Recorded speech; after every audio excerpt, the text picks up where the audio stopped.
Hello friends, so in this video we will discuss about stress, how stress has its effect on our hair. When I talk about stress, it is not a single incident. Sometimes you are in a situation that gets prolonged for a longer period of time. Many a times there is an acute stress that the situation might finish, but it keeps on affecting you for a longer period of time. Such kind of incidences or events can affect your hair. Many a times the stress goes off, you are completely normal, and then you start seeing the effects of stress on your hair. So when we talk about stress, even your dietary habits are changed. You don't have time to take care of your food, you don't take care of your own health, so that in turn affects your hair. When I say stress and hair, I would be explaining 4 important points.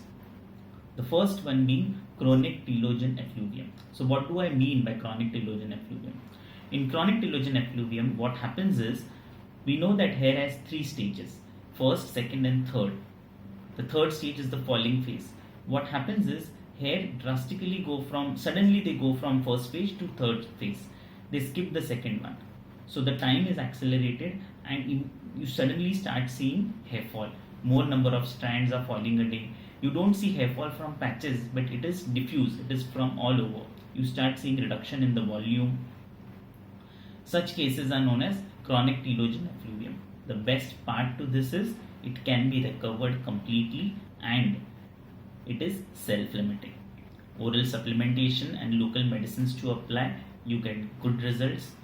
Generally, the results take around 3 to 6 months. So the treatment is long because your hair grows very slowly. Second is stress-induced androgenetic alopecia. So stress does affect your hormones. It causes hormonal imbalance, and hormonal imbalance indirectly would affect your hair if they are sensitive to hormones. So only in those patients whose hair are sensitive to hormone, stress can act as a trigger factor which can lead to androgenetic alopecia. The way we had discussed, androgenetic alopecia needs long-term treatment.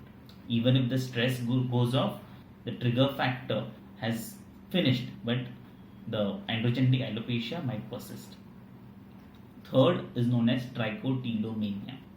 So in trichotillomania, what happens is, patients keep on plucking their hair. They might do it from their scalp, they might do it on their beard. The patient sometimes doesn't realize that the patient is doing it. Many a time they are in so much of a stress, or they keep on thinking that involuntarily they do it. They don't realize they are doing it. So many a times the people around them would inform you that patients keep on plucking their hair. What you see patches where there is hair loss, but the hair strands are variable in length. Why? Because they keep on plucking. So plucking might not lead to complete loss. Here, oral medicines, basically counseling and oral psychiatric medicines help, and it can be recovered completely. Fourth is alopecia areata. What happens in alopecia areata is, there is complete loss of hair from one patch. It becomes completely smooth, bald. Yes, it can be recovered completely. There are medicines and we can stop treatment.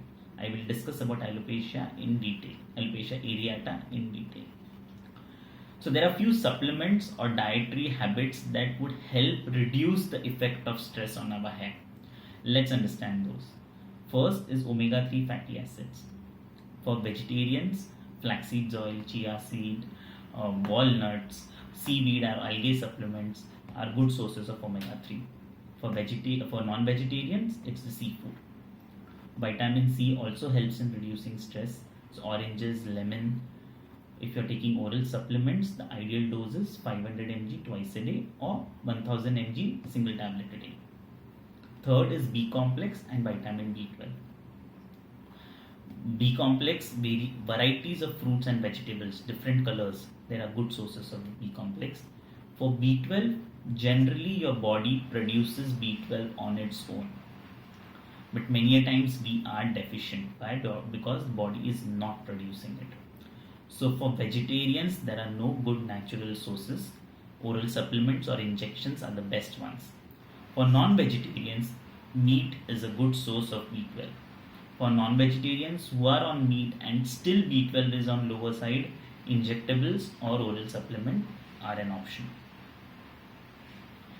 Many a times with stress, meditation helps, counseling helps, because it helps in bringing back the disturbed sleep patterns, in calming you down, so reducing the hormonal fluctuations that are there.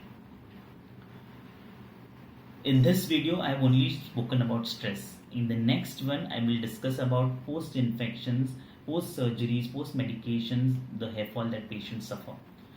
Then in the next video after that, I would explain about coronavirus, lockdown, and hair fall. Because if you understand these two videos, the third video would be easier for me to explain. You would understand it better. I hope you like this video. Do share, do subscribe. Thank you.